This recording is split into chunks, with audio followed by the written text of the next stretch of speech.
Bonjour, je vais vous présenter le sujet d'étude Les aimants qui est destiné aux élèves de premier cycle et qui s'étale sur environ 9 périodes de 54 minutes.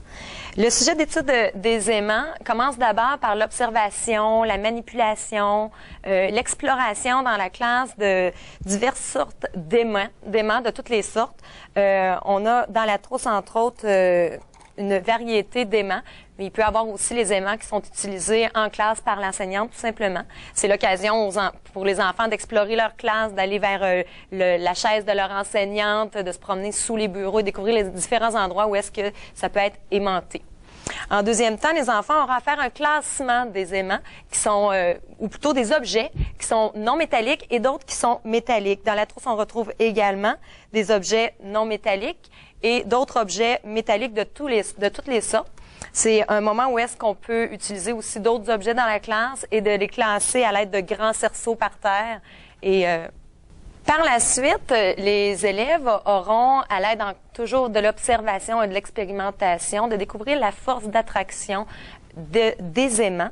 Et pour découvrir la force d'attraction des aimants, ils pourront utiliser différentes parois à l'aide, entre autres, d'assiettes comme celle-ci, qui ont différentes épaisseurs et différents matériaux.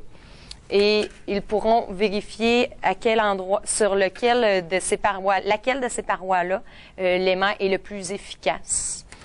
Et par la suite, avec cette force d'attraction, faire une activité qui est très motivante pour les enfants, qui est la construction de différents objets ou travailler n'importe quelle partie de leur imagination pour construire à l'aide d'objets puissants des différentes formes, des chenilles, des personnages, ils peuvent s'amuser et en faire aussi la schématisation.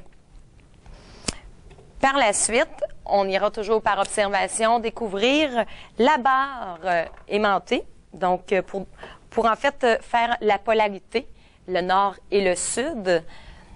Et par expérimentation, poursuivront avec le champ magnétique et la force de l'aimant à l'aide de l'émail de fer.